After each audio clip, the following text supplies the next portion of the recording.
Olha só, pessoas. Então, fora aí que nós temos a esquizofrenia, outro transtorno aí que também é bastante importante a gente estar revendo e pensando sobre ele são os transtornos de humor.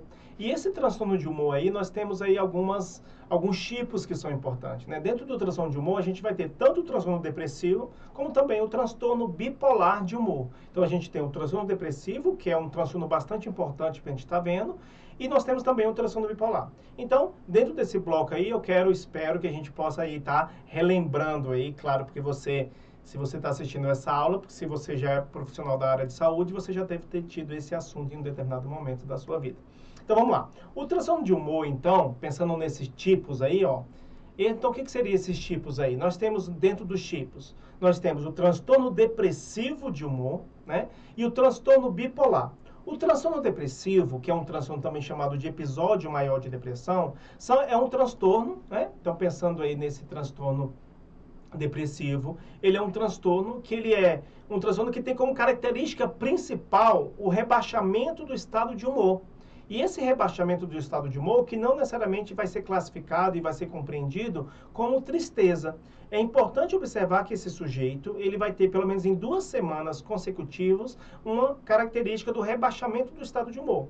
E também é importante lembrar que, para alguns sujeitos, nem sempre esse sujeito vai manifestar tristezas. Em algum sujeito pode manifestar a irritabilidade, né? Uma raiva indevida aí, né?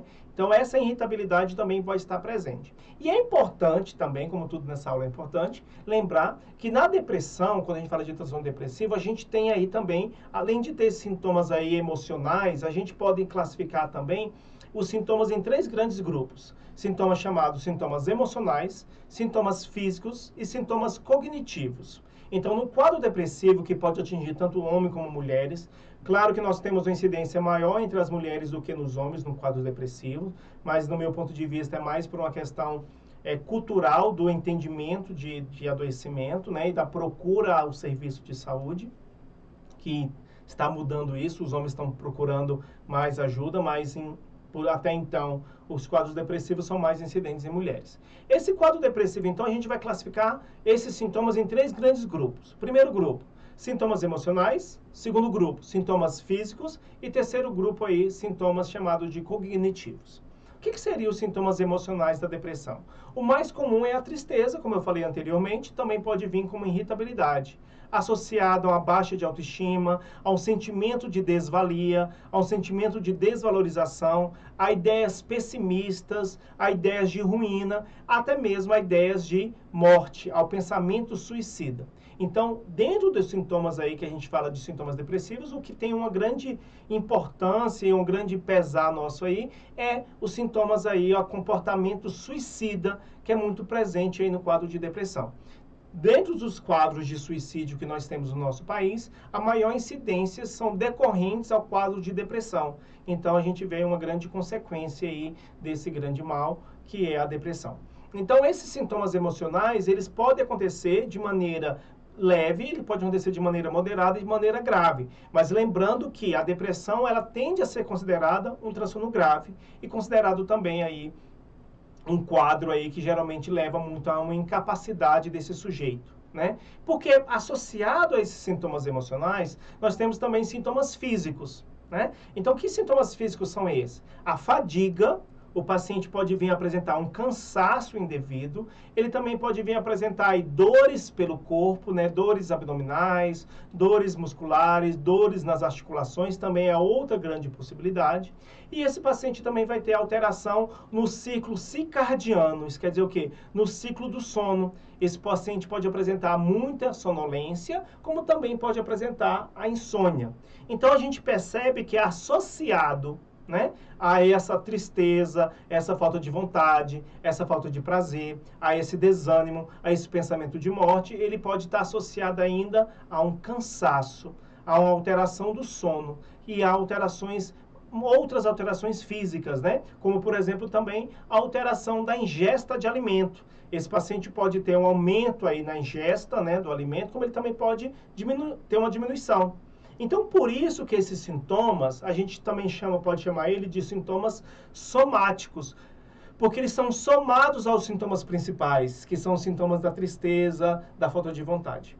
Então, esses sintomas aí, né? Então, imagina, o sujeito ele está desanimado, com sono ou com insônia, né? Sonolento, e ainda com ganho de peso, ou então com emagrecimento, ou então cansado. Então, esses sintomas são chamados de sintomas, né, somáticos aí, que são sintomas físicos. E o outro grupo também, que também pode ser chamado de somáticos, são os sintomas cognitivos, que são as alterações aí das suas funções executivas. Então, é muito comum que o paciente com depressão também possa vir a ter prejuízo na tomada de decisão, na crítica, na memória e na atenção. Então, pacientes com depressão tendem a ter, além da tristeza, outros sintomas físicos e cognitivos. E esses físicos e cognitivos também são chamados de sintomas somáticos, ok?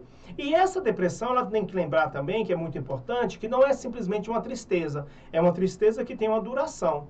E para ser chamado de episódio maior de depressão, eu preciso ter pelo menos aí 2 semanas consecutivas desses sintomas. Ok? Então, isso é chamado de sintomas depressivos. Lembrando que a depressão é um transtorno também, que a gente fala que os fatores de causa são fatores multifatoriais, né? Então, existe uma possibilidade de mais de um elemento estar influenciando. Quando a gente tem esse elemento de fatores externos, a gente tende a chamar de uma depressão exógena. Quando a gente tem fatores que são relacionados a uma questão de saúde ou devido a uma condição médica, a gente fala que é uma depressão secundária. E tem fatores aí chamados fatores internos, que dentro desse pensamento da causa, né, da depressão, muito parecido com a ideia da causa da esquizofrenia, a depressão tem uma ideia aí chamada de teoria monoaminérgica, que é uma teoria que fala que a depressão é causada pela diminuição de substâncias de monoaminas, que seria a serotonina e a noradrenalina, como também a dopamina. Enquanto a esquizofrenia é uma hiperatividade da dopamina, a depressão é uma baixa dessa dopamina. Mas, geralmente, o pensamento que nós temos mais forte no nosso meio é que a teoria mais forte, né, o pensamento, as pesquisas mais com a maior potência que nós temos aí é referente à serotonina. Então, acredita então, também que além de problemas externos, como, por exemplo, divórcios, problemas, fim de relacionamento, desemprego, condições sociais, que a gente vai chamar isso de uma depressão exógena, a gente também tem fatores internos, né? Fatores internos esses que são esses fatores biológicos. E fora esse fator aí, nós não podemos deixar de trazer que existe também traços de personalidade, que existem sujeitos, né, que tendem a ter uma dificuldade maior de lidar com algum sofrimento, algumas capacidades, algumas ferramentas, vamos imaginar, psíquicas aí, de lidar com frustrações, de lidar com tudo isso. Então, por isso que a gente fala que a causa da depressão é uma causa multifatorial, uma combinação de fatores genéticos, biológicos, de fatores sociais, né, como também fatores psicológicos. Lembrando também, que é importante lembrar para vocês, que a depressão é uma doença, um transtorno que tem cura, né? Você pode estar livre desse sofrimento, porém precisa de um tratamento adequado. E o tratamento adequado para a depressão, além de se utilizar uma psicoterapia, é fazendo um tratamento medicamentoso, que vai fazer basicamente o quê? Um aumento, um agonista aí da serotonina, ou da noradrenalina, ou da dopamina, com o uso dos antidepressivos. Lembrando, que é muito importante, que os antidepressivos não são medicamentos que viciam. Antidepressivos são medicamentos que vão demorar aí uma resposta terapêutica, né? Então, tem antidepressivos que demoram de média de 2 a 4 semanas a ter uma resposta terapêutica. Tem antidepressivo que demora de 4 a 8 semanas. E esses antidepressivos vão aumentar os níveis dessas aminas biológicas e, com isso, o indivíduo vai melhorar a sua situação. Uma coisa que é importante estar trazendo para vocês dentro de depressão é que do comportamento suicida. Né? O comportamento suicida é um comportamento muito presente na depressão, mas também pode estar presente em outros casos, como, por exemplo, uso abusivo de substância, transtorno de personalidade borderline e outros casos. Ok? Então, fechando essa ideia aí, a depressão é uma doença que não é crônica. Professor, mas quando ela é crônica? Quando ela é crônica, ela não é chamada mais de depressão. Ela é chamada de distimia. O que é a distimia? A distimia é uma depressão crônica, onde a gente tem aí 2 características importantes. A primeira, uma presença de sintomas acima de 2 anos E nós temos também outra característica, que é a disforia. O que é a disforia? O mau humor. Então, a depressão crônica a gente chama de distimia, ok? Outra coisa que nós temos também dentro desse assunto de depressão, que muitas vezes os alunos se confundem, você pode vir se confundir, é sobre a depressão pós-parto, também chamado de transtorno do puerpério. Lembrando que no transtorno do puerpério nós temos 3 possibilidades: a depressão pós-parto, o estado de baby blues e o estado de psicose pós-parto. São 3 estágios, ou melhor, 3 quadros diferentes, não necessariamente estágios, não necessariamente uma evolução. O primeiro que eu queria trazer para vocês é o quadro de baby blues. O quadro de baby blues, ele geralmente ocorre nas primeiras semanas após o parto, e geralmente essa mulher tem um estado de melancolia, um estado de dificuldade, de tristeza, de desânimo após o parto. A grande maioria dessas mulheres tende a não comentar sobre isso, mesmo porque na nossa sociedade, se uma mulher fala que, né, uma mãezinha, como diz, que está muito errado esse termo, na minha opinião, né? Essa mãe que está com essa criança, se ela não está alegre, socialmente a gente tende a achar algo errado aí. Então, geralmente, 80% das mulheres sofrem do estado de baby blues, que é esse estado de melancolia, de desânimo, após o parto, mas geralmente elas tendem a não comentar muito. E o baby blues também tende a ser passageiro, ele é transitório. Então, é um estado de melancolia pós-parto, né? O outro quadro que é muito importante lembrar é o quadro de depressão pós-parto. A depressão pós-parto já é um quadro tardio, onde ele vai ter aqueles mesmos sintomas, a mulher, no caso, né? Os sintomas emocionais, os sintomas físicos e os sintomas cognitivos. Porém, a maior referência, a maior relação que ela tem com tudo aquilo é ter tido, né, um parto recentemente. Quando a gente fala recentemente, é entre 3 meses a 2 anos após o parto, tá? Então, depressão pós-parto não é imediata ao parto. Porém, nós temos um quadro muito grave aí, pós-parto, imediato ao parto, que é a psicose pós-parto, ou também chamado de psicose puerperal. E aí a gente já tinha falado agora há pouco, que para ser psicose eu preciso ter delírios e alucinações. Então, os quadros psicóticos aí, eu tenho delírio e alucinação. Então, essa mulher com a psicose pós-parto, ela vai ter aí um delírio, uma alucinação envolvendo a criança. Então, depressão pós-parto não é a mesma coisa do que psicose pós-parto. Na psicose pós-parto, essa mulher vai ter delírios e alucinações envolvendo essa criança, que muitas vezes pode colocar em risco a própria vida, como também a vida desse bebê, ok? É isso, então. Na depressão, nós temos, então, depressão como uma causa multifatorial, sintomas emocionais, sintomas físicos e cognitivos. Lembrando que esse sujeito, né, por ser uma questão multifatorial, precisa de uma equipe também aí multidisciplinar para o seu acompanhamento. E lembrando que esse antidepressivo aí são medicamentos que devem ser utilizados por um grande período e que geralmente eles não causam uma dependência. Geralmente, medicamentos que causam dependência são os benzodiazepínicos, que possivelmente é tema de uma nossa outra aula aí daqui uns dias para vocês, ok? Outro assunto aí que nós temos que falar também é o transtorno bipolar de humor. Transtorno bipolar de humor, uma grande dificuldade, muitas vezes confusão que as pessoas fazem, acham que transtorno bipolar de humor é uma instabilidade emocional. E o transtorno bipolar de humor não é simplesmente uma instabilidade emocional. O transtorno bipolar de humor, nós temos 3 episódios. Ué, mas não é bipolar? Poderia ser 2? Sim. Mas no transtorno bipolar, nós temos 3 episódios importantes, que são o quadro onde eu tenho um rebaixamento do estado de humor, que é a depressão. O quadro onde eu tenho uma elevação aí do estado de humor, que eu vou chamar de quadro de euforia, ou também chamado de mania. E eu tenho, entre esses 2 episódios, eu tenho um espaço de normalidade, que eu vou chamar um episódio de eutimia. Então, pacientes bipolares, além de ter o episódio depressivo e ter o episódio de euforia, esse paciente também vai ter um episódio, momentos assintomático.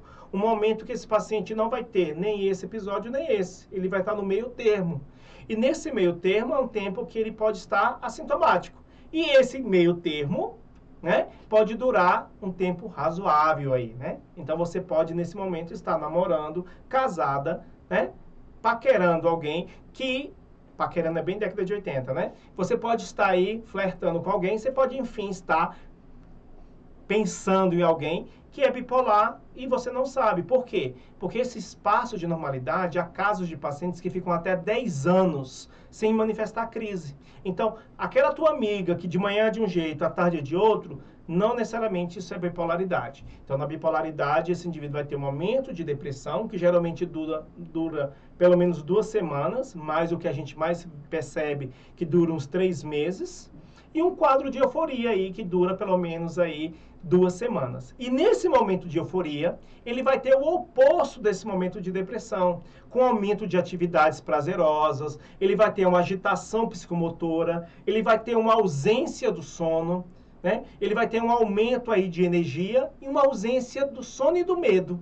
Então, se a gente fosse pensar aí, ó, no momento de euforia, ele vai ficar extremamente agitado, né, com muitas atividades prazerosas, coisas que ele não faria normalmente.